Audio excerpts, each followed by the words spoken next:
This is Water Elemental. And this is Axis, and we are here today to talk about the League of Legends.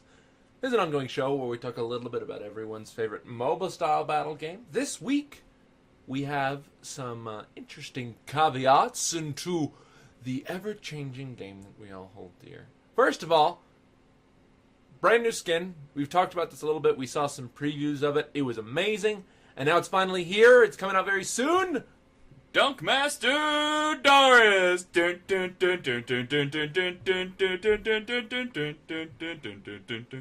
All right, no more of that. We'll get copyrighted.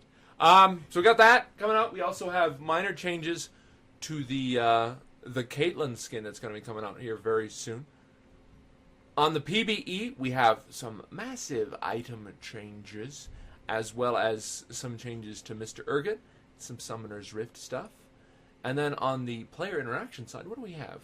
We have the Riot team talking about what would happen if they implemented chat features. And they're kind of side about what happens if in-game chat was in addition to the main game. So, something interesting to talk about. As well as some changes, possibly, to their Tribunal system. So let's jump right into it. 40 minute deep, and Darius. Yes, Dunkmaster Darius, which is actually kind of funny, because yesterday I was talking to some people. I'm like, didn't we have a Dunkmaster skin coming up? He had a basketball hoop. Football instead. Brazil. So, yeah, what happened was they just found not too long ago, on the Spanish Final Cup live stream, they have the Splash Art revealed for it. So that's good stuff. I mean, this is a skin we've seen. We've seen some concept art for it. Didn't we see some animations for it as well? Yes, back at, I think, one of the conventions. Yeah. So, it's been a long time coming, but it's nice to finally see there's some progression coming, and it might be in a store near you. Speaking of other skin stuff, Caitlyn's getting her Headhunter skin reworked to be more armored and less skin showing. I guess a lot of people complained how she's not really, Well, I mean, we have Nidalee and we have Rengar, and they're. I mean, Nidalee's pretty. It's very tight, but it covers a lot. So, yeah, and she has arm guards, shoulder guards, large boots, and then that's it. So they're trying to cover more of her skin up, and I can understand that people want more of a less sexy skin for her. Indeed, more of that tech shooter, which is always pretty popular with the Gades. And then just a couple of splash arts popped up. Urgot gets a new splash art. Yay! It looks very good, actually. Really good. Yeah, I'm pretty impressed with this. I'm wondering if they're going to update Giant Enemy Crab God. Here's Crab Claws. Pew pew! Oh my gosh, I love it. And then Soulsteel Vladimir also gets his splash art, which is also really cool looking. Yay! Other stuff on the PBE, guys. We have a brand new item. I believe it is called Quill Mail. It's an interesting item. It's the intermedium between basically your Hunter's Machete, and then that moves up you towards your Spirit of the Ancient Golem. It has a new effect and a new change to it that will also carry over to Spirit of the Ancient Golem. Basically what it does is, when you take damage, you get a huge chunk of health and mana regen, and in addition, monsters will lose a percentage of their max health over 3 seconds, but it won't kill the mobs, but it'll do damage all the way down to 1 HP. In addition, it'll also have the warding effect. This builds into Spirit of the Ancient Golem, and Ancient Golem has been changed to include this effect, so you also get more of that HP regen and that mana regen. You do the same percentage damage, but as a bigger cap on how much damage it can do. It still has conservation, it still has the ward, so some changes to it. It's going to give you the same CDR, same bonus health, but it's going to lose its tenacity. So it's kind of a weird change. You don't get the bonus damage to the monsters, but you do get that huge chunk of bonus health still, which is amazing. And you get really nice HP regen, you get that reflective damage, and I don't know. I think it's a nice change. It makes it more focused on what it's supposed to be. It's supposed to be the tanking jungle item, and it's supposed to be heavy in armor, heavy in health, I should say, and cooldown reduction. So, indeed. And it is specifically monsters, so you won't get that damage return on minions in lane. And also, no summoned units either. So, can't use this as an anti-counter. Sorry, fellas. In addition, there was also a pretty big change to an item that got some changes recently as well. Good old Bloodthirster got a new unique passive. It gives it 10% of your bonus attack damage from all sources to your character. And they slightly reduced the shield value, which I think everybody saw coming. And the decay time is increased to 25 from 15. So it lasts longer, but it's not as big. So what's interesting is this is the melee equivalent to a Rabbidan's Death Cap. This is something that is going to scale heavier late game, and it's going to kind of cap off your damage, essentially. If you don't have this item as an AD, you're not going to be dealing out the full potential of your items. Yeah. Now, it is unique passive, so, I mean, there's going to be no need to stack Bloodthirsters now. I'll be curious to see, 80 attack damage is pretty big. It's competitive, but I'm going to be curious to see, if people are going to be stacking this, or if they're going to be stacking Infinity Edges, because it's all about the price break at this point. But you do need that 10% bonus attack damage, because that'll stack up pretty quickly, because that turns it into an 88 attack damage item just by its lonesome. But we'll see. I think it's good stuff. I'm really looking forward to seeing how it stacks up with new builds, because before Bloodthirster, I mean, you got one, maybe two. Now you really only want one, because there are other items that are more efficient gold-wise. So, Theorycrafter's going to have a blast with this. I'm going to be more interested to see how it plays in more casual games. Yeah. In some other more server-side news, Riot was talking about what would happen if they implemented a feature that allows chat in-game. And a lot of people say that 70% of players use an outside chat system to talk with friends while playing, and when asked if they would use a chat system in-game to talk to people they do not know, a lot of people said no, they wouldn't use it, or they didn't care. So one half of the group that they surveyed said we don't want it. Going into that, they wanted to see what would happen if it was implemented, and they said that statistically that 126 more people would start sending racist, sexism, homophobic, or verbal abuse to players. There'd be a 47% increase to the reports into the Tribunal, as well as a lot more negative feedback from players, up to 300%. Yeah, these are projected statistics, and they also point out that women would get a lot more flack if they used their voice. Again, projected statistics, I don't know how much weight to put into them. I play a lot of games with VoIP built in, but I also use, my friends and I, we have a Mumble server, we have a TeamSpeak server, so we use those. In-game chat's kind of tertiary, when I play Counter-Strike, when I'm playing Dota, even when I'm playing, something more casual. Usually the voice chat only comes up when you're yelling at somebody, so those statistics make a lot of sense to me. Most of the time, I'm typing in text because it's just, I don't want to get into that thing where you feel like you're having a conversation. It's just like, go here, please finish this. As soon as I cue up the voice, it's usually like, what are you doing? What are you doing? It always feels like I'm trying to beat somebody with it, like trying to make them make sense. When I try to play Dota, that's how I feel. It's just like if they're talking, I usually have music playing in the background, so I have to turn it off to hear what they're saying. I've got to, and if they're talking, it's one of two things. Either they're really friendly and it's a group of people joking around, and I can jump into that if they're friendly enough. But most of the time, it's people just berating other people or telling you to do things or pretty much commanding you to do stuff because they have that power to quickly start telling you how to do jobs. Like, why'd you buy that item? Because that's what I do with my build. No. That's not what the pros play. It's like, shut up. Now, granted, I kind of have fun with voice chat sometimes. I'm usually pretty quiet for the whole game, and if I all of a sudden speak out, I'm like, I will attack the Legion from the left side. Prepare an initiative.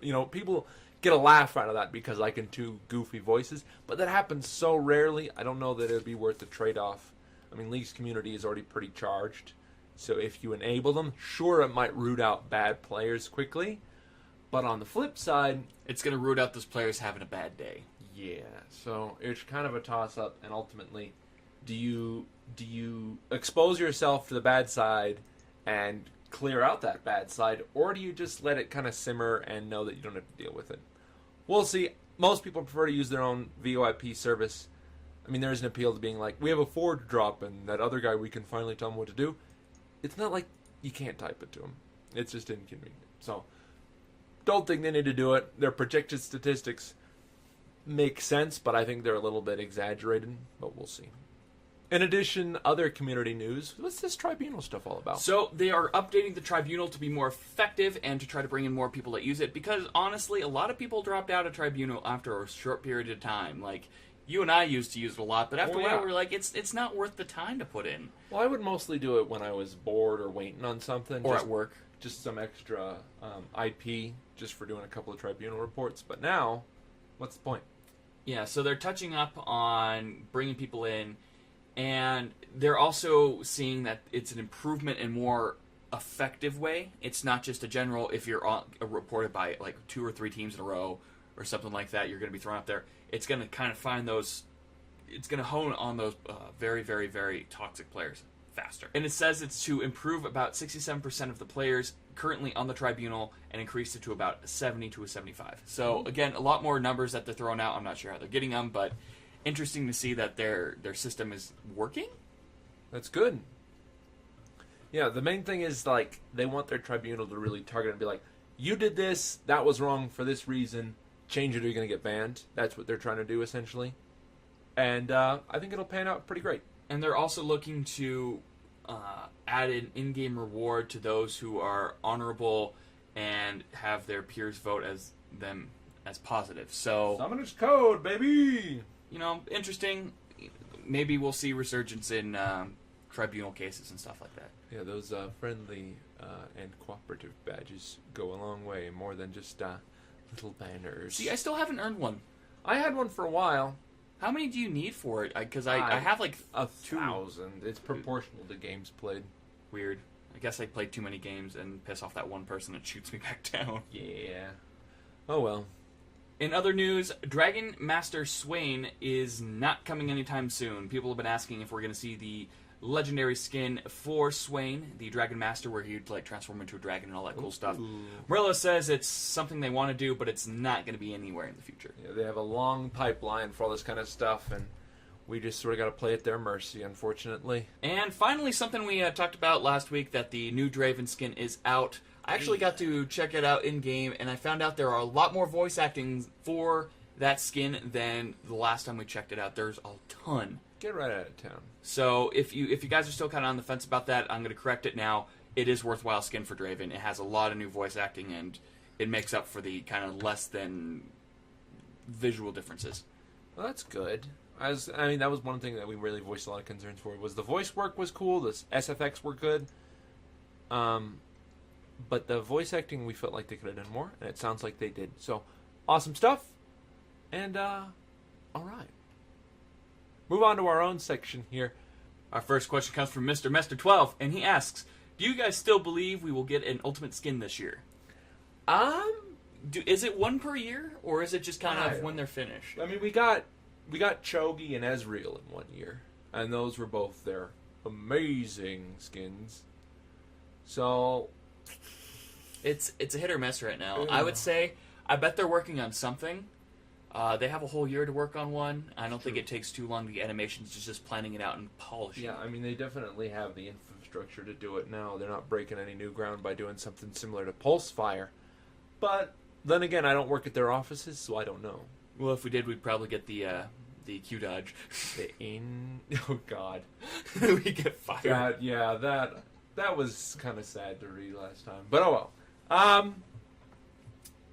Do I think so? Yes. Do I know so?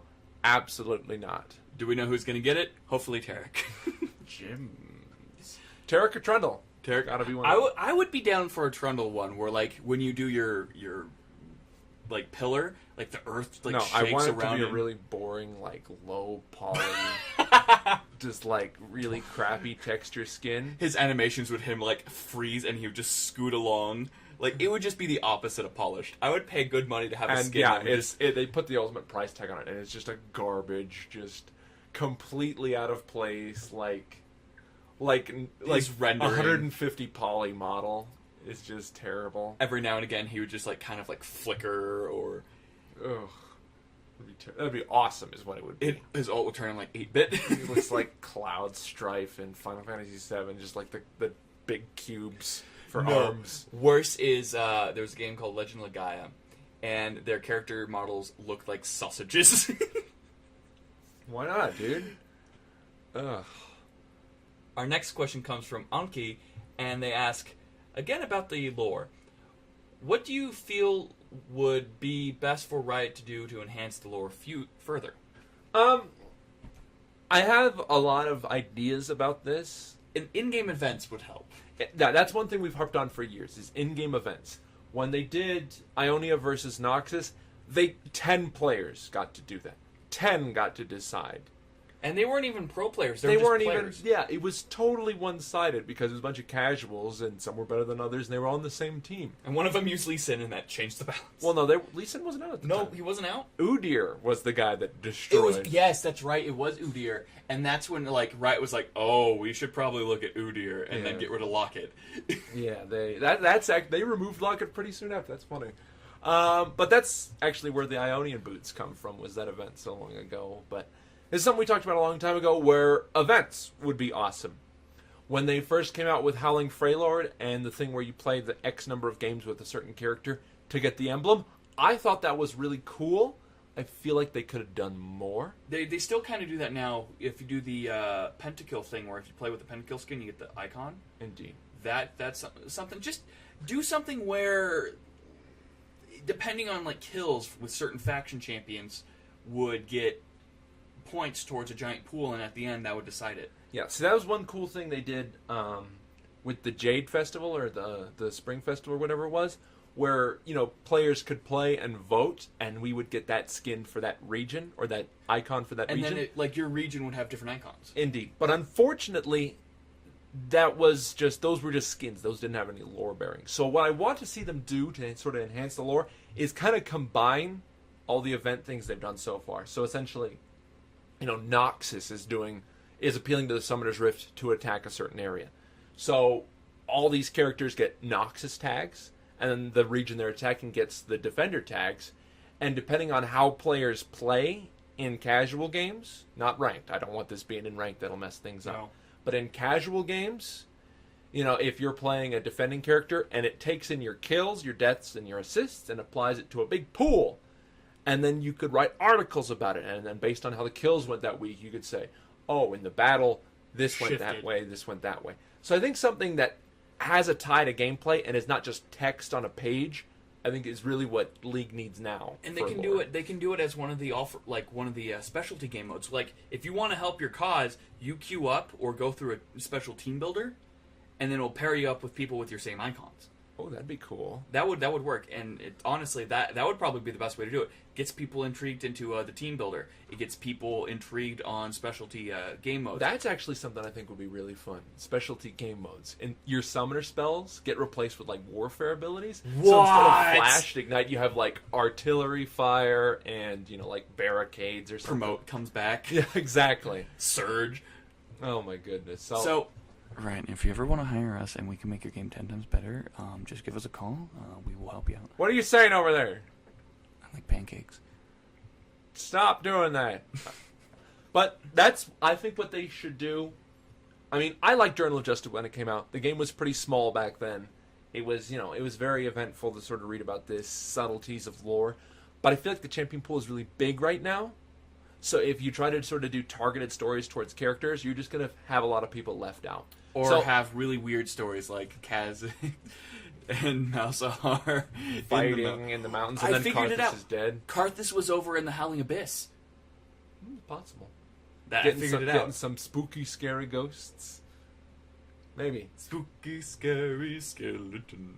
But that's what I feel they need to do in the future, is integrate gameplay, involve a larger champion pool, and just make it so players don't feel left out. I think those are the things they need to do. And big events where, what you do in game matters is going to really kind of be the tipping point, as long as you also include Lord snippets in there.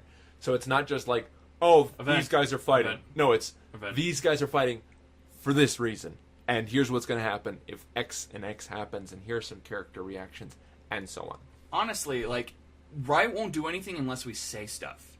So if you guys want events involving lore, tell them. Like, comment, and subscribe. I'm not even gonna say send them videos of us telling them what ideas or something like that. Just get on the forums and be like, look, we need more lore events. Even if it's small at first, please just give us something. Just tell them that. Indeed, they do read the forums. I mean, they have to. It's where all the red posts come in that we talk about. But that's really it for official questions this week, guys. 201. Oh my god. But if you have any questions for us about the show, about gaming in general, about what we do, about how we do it, about why he's grinding for Black Prince rep, send it in. You can post it in the comment section below. You can send it to our email at spastigaming@gmail.com or send it to our Facebook or Twitter. All the links to that are down below in the About section of the YouTube video here. Check out our website, spastigaming.com. We're still working on getting articles, stuff like that. If there's something special you guys want to see posted on the site, let us know. We can do that. We're just looking for stuff to put up. Right now, it's just a place where we're going to update our videos. And if you're ever just looking for a certain specific video, you can always go down there and search. Yay! Anyways, this has been Water Elemental. And this has been Axis and World Cup. Football. Brazilians. Who needs them?